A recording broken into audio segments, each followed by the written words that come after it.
హత్య గావించబడ్డ చెంచలు నీకు గాజులు ఇవ్వడం ఏమిటి? నువ్వే ఆ గాజుల కోసం ఆవిడ హత్య చేసి నదిలో పారేసావన్నారు. అంతవరకు నాకు తెలియదు ఆ చెంచలు హత్య చేయబడిందని. అంటే నువ్వు రక్షించిన తర్వాత ఆ చెంచల్ని మళ్ళీ ఎవరో హత్య చేసి నదిలో పారేస్తారన్నమాట. ఇతను రక్షించిన సంగతి ఆ మూటకట్టి పడేసిన వ్యక్తికి తెలిసి అతనే మళ్ళీ చంపుండాలి. అతనే చంపాడో లేక మరెవరైనా చంపారో తెలుసుకోవాలంటే మనం ఎస్ఐ లింగాన్ని కలుసుకోవాలి. లింగమా? ఎందుకు? ఈ కేసు ఇతని మీద బనాయించింది, నాతో తప్పుడు సాక్ష్యం చెప్పించింది ఆ లింగం గారే. కమాన్. ఆ విషయం నాకు వదిలేండి. మా నాన్నకు పెద్ద కిరికిరి తప్ప ఎలా వాయిస్తారో చూడండి. నాన్న నాన్న నాన్న, కత్తితో పొడుచుకుంటే తొందరగా చచ్చిపోతారా, ఉరేసుకుంటే తొందరగా చచ్చిపోతారా, విషం మింగితే తొందరగా చచ్చిపోతారా? ఉరేసుకుంటేనే తొందరగా చచ్చిపోతారు. కానీ ఇప్పుడు ఏమొచ్చింది? అయితే నేను ఊరేసుకుని ఏమిటి? ఎందుకు? ఎందుక? నా కర్మ కాలి. ఊళ్ళో వాళ్ళంతా నేను అడ్డమైన తిట్లు తిడతా ఉంటే ఆ తిట్లు వింటూ బ్రతికే కన్నా ఊరేసుకున్నాను. ఇలా చూడు, దెబ్బలు తినకుండా దొంగతనం, తిట్లు పడకుండా పోలీస్ పని చేయలేదు చాలా కష్టం అమ్మా. అయినా ఏ గాడిద నిన్ను ఇప్పుడు తిట్టింది? ఊళ్ళో వాళ్ళందరూ అనుకుంటున్నారు చెట్టంత ఉద్యోగం పీకి పారేసి పిట్టంత ఉద్యోగం. నువ్వు కైడేగాలతో సావాసం చేయబట్టే మనకి కష్టాలు వచ్చాయి. వాళ్ళు మనకంటే చిన్నవాళ్ళమ్మా. వాళ్ళతోటి మనం కలిసి ఉన్నప్పుడు మనం బాగానే ఉన్నాం.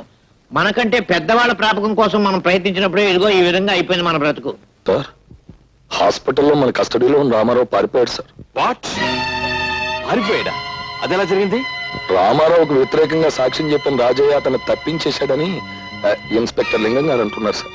రాజా సాక్ష్యం చెప్పిన రాజా. బాబు సోడా ఉంటాయి లేదండి. 10 రూపాయల చిల్లర లేదా? అమ్మా నీ దగ్గర ఏమన్నా ఉందా? లేదండి.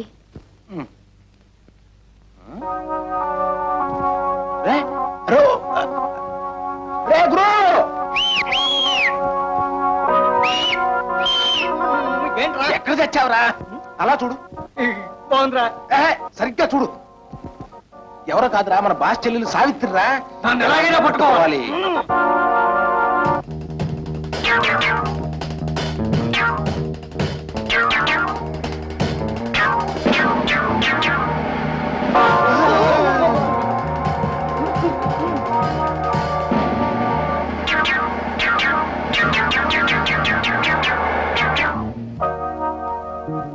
ఎవరమ్మా నువ్వు? అటు చూడండి, రౌడీలు వెంటపడుతున్నారు. నన్ను రక్షించండి. రౌడీలా? భయపడకు, నువ్వెక్కడికి వెళ్ళాలో అక్కడే దింపుతాను రా. పర్వాలేదు రామ్మా, రా. నువ్వెవరి తాలూకమ్మా? మాది ఊరు కాదండి. మా ఆయన ఉద్యోగం కోసం ఈ ఊరు వస్తే ఆయన మీద ఎవరో దుర్మార్గులు కూనీ కేసు పెట్టి జైలుకి పంపించారండి. కూనీ కేసా? అవునండి, మా వారు ఈయనండి. చూడండి, ఆయన మొహం చూస్తే ఎవరికైనా అపకారం చేసే మనిషిలా కనిపిస్తున్నారా? ఎవరో దుర్మార్గులు కావాలని పన్నాగం పన్ని మా ఆయన్ని జైలుకి పంపించారండి. మా ఆయన ఇప్పుడు మీ పోలీసుల దగ్గరే ఉన్నారు కదండి, ఒక్కసారి ఆయన చూపించరు? అలాగేనమ్మా. మా అన్నయ్య ఈ ఊళ్ళోనే ఉద్యోగం చేస్తున్నాడండి, కానీ ఎక్కడ చేస్తున్నాడో తెలీదు.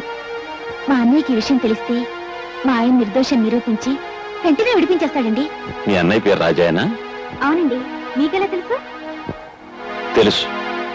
మీ ఆయన్ని తప్పించాడని విన్నప్పుడే రాజాకి రామారావుకి ఏదో బంధుత్వం ఉందని ఊహించాను. హాస్పిటల్లోంచి హంతకుడు తప్పించుకోవడానికి నీ అసమర్థతే కారణమని నిరూపణ అయింది. కాబట్టి నేను ఎస్ఐ పోస్ట్ నుంచి కానిస్టేబుల్ పోస్ట్కి రివర్ట్ చేయమని ఎస్పీ గారు ఆర్డర్స్ వేశారు. అన్యాయం సార్, అక్రమం సార్. అమ్మాయి పెళ్లి చేయలేదు సార్, ఇంకాను నిమ్మతో అడ్వాన్స్ కూడా ఇచ్చాను సార్.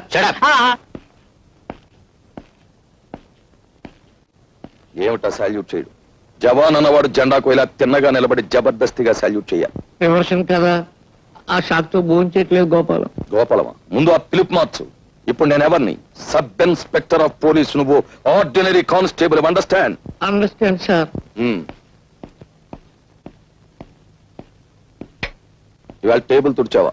3 సార్లు చూసేది సార్. ఎందుకు తుడిచావు? నువ్వు కానిస్టేబుల్ వా, స్టేషన్ స్వీపర్ వా? ఇక ముందెప్పుడు టేబుల్స్ తుడవకు. ఈవేళ నువ్వు చేయవలసిన డ్యూటీ ఏమిటో తెలుసా? తెలుసు సార్. ఏమిటి? మీ ఇంటికి వెళ్ళడం, బట్టలు ఉతకడం, ఇస్త్రీ చేయడం, తర్వాత మార్కెట్కి వెళ్ళి బజార్ చేసుకురావటం. నార్మై. ఇలాంటి తప్పుడు పనులు నువ్వు చేసినట్టే నేను చేస్తాను అనుకున్నావా? నా సబార్డినేట్స్ కి ఎప్పుడు ఇలాంటి వెధవ పనులు నేను చెప్పను. అయితే మార్కెట్కి వెళ్ళి బీట్కి ఏమంటారా సార్?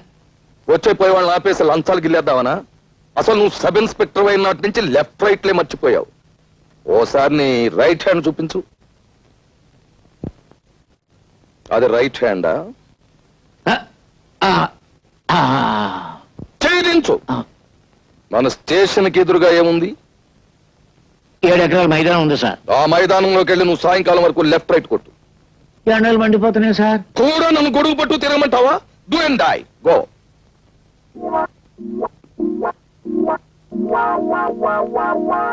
అసలు జరిగింది ఏమిటో మీరు చెప్పకపోతే నిజమైన హంతకుడిని పట్టుకోవడం ఎలా? జరిగింది ఏమిటో మీరు చెప్పండి. ఉద్యోగం కోసం కాళ్ళరిగేలా ఊరంతా తిరిగి విసిగిపోయి ఊరి చివర బ్రిడ్జ్ దగ్గర కూర్చున్నాను. అంతలో ఎవరో ఒక వ్యక్తి కారులో వచ్చి ఓ మూట లాంటి వస్తువు నీటిలో పారాయడం నేను దూరం నుంచి చూశాను. నాకు అనుమానం కలిగి అతను వెళ్ళగానే నదిలోకి దూకి ఆ మూటను బయటకు తీశాను. కొన ఊపిరితో ఉన్న ఆమెకు సపరీలు చేశాను. కాస్త తెప్పరిల్లింది. ఎవరు నువ్వు? మిమ్మల్ని ఎవరో మూట కట్టి నీళ్లలో పడేశారు. అతను వెళ్ళాక మిమ్మల్ని బయటకు తీశాను.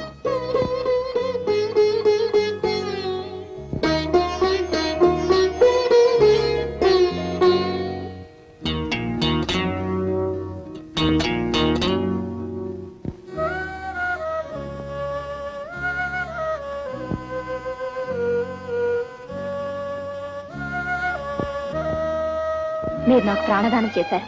కృతజ్ఞతతో ఇస్తున్నాను. కాదనకుండా తీసుకోండి. హత్య గావించబడ్డ చెంచలు నీకు గాజులు ఇవ్వడం ఏమిటి? నువ్వే ఆ గాజుల కోసం ఆవిడ హత్య చేసి నదిలో పారేసావన్నారు. అంతవరకు నాకు తెలియదు ఆ చెంచలు హత్య చేయబడిందని. అంటే నువ్వు రక్షించిన తర్వాత ఆ చెంచల్ని మళ్ళీ ఎవరో హత్య చేసి నదిలో పారేస్తారన్నమాట. ఇతను రక్షించిన సంగతి ఆ మూట కట్టి పడేసిన వ్యక్తికి తెలిసి అతనే మళ్ళీ చంపుండాలి. అతనే చంపాడో లేక మరెవరైనా చంపారో తెలుసుకోవాలంటే మనం ఎస్ఐ లింగాన్ని కలుసుకోవాలి. లింగమా? ఎందుకు? ఈ కేసు ఇతని మీద బనాయించింది, నాతో తప్పుడు సాక్ష్యం చెప్పించింది ఆ లింగం గారే. కమాన్. ఆ విషయం నాకు వదిలేండి. మా నాన్న ఒక పెద్ద గిరిగిరి తప్ప ఎలా వాయిస్తారో చూడండి. నాన్న నాన్న నాన్న, కత్తితో పొడుచుకుంటే తొందరగా చచ్చిపోతారా? ఉరేసుకుంటే తొందరగా చచ్చిపోతారా? విషం మింగితే తొందరగా చచ్చిపోతారా?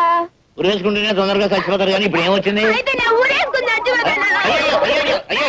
ఏమిటది? ఎందుకు? ఎందుక? నా కర్మ కాలి. ఊళ్ళో వాళ్ళంతా నేను అడ్డమైన తిట్లు తిడతా ఉంటే ఆ తిట్లు వింటూ బ్రతికే కన్నా ఊరేసుకుని చచ్చిపోయాను. ఇదిగో ఇలా చూడు, దెబ్బలు తినకుండా దొంగతనం తిట్లు పడకుండా పోలీస్ పని చేయలేదు. చాలా కష్టం అమ్మా. అయినా ఏ గాడిద నిన్ను ఇప్పుడు తిట్టింది?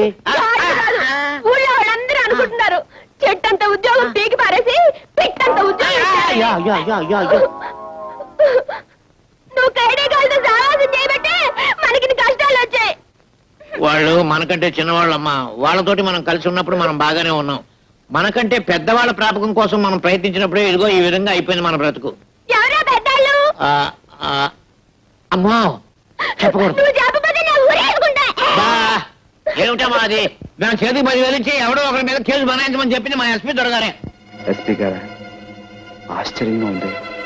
మా బావు మీద అతను కక్ష పెట్టడబ్బా. కక్ష లేదు, నా బొందా లేదు. అసలు ఆ శిక్షపడ కుర్రోడు ఎవరో ఎస్పీ గారికి ఇంతవరకు తెలియదు. చెంచల లేదాన్ని చంపింది ఎస్పీ గారు అల్లుడు. ఆయన్ని సేవ్ చేయడం కోసం ఒక అడ్రస్ మనిషిని తీసుకురమ్మని అంటే చెంచల తాలూకు గాజులమ్ముతున్న ఈ కుర్రోని పట్టుకు తీసుకొచ్చాం. కేసు ఈయన మీద బనాయించాం. మన ఇంట్లో అద్దుకుంటున్న మాయల బకీరు వీడు బావబామూర్తుల సంగతి తెలియక ఈ కిరికిర్లు అన్ని జరిగింది. ఎస్పీ అయితే మన చెల్లెమ్మ ఇప్పుడు ఆయన చేతుల్లో ఉంది.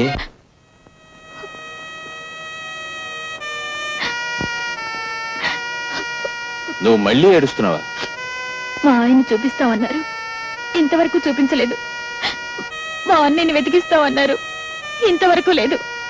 తను పంపించేయండి, వెళ్ళిపోతాను. ఏడవకమ్మా. నీ కోరికలు తీర్చాలనే మా డిపార్ట్మెంట్ అంతా ఆ పని మీదే ఉన్నారు. సర్లేండి, ఇప్పటికి 1,00,000 సార్లు అన్నారన్నమాట.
All right.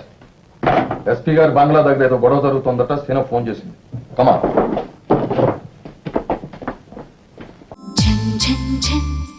తెలుగు వన్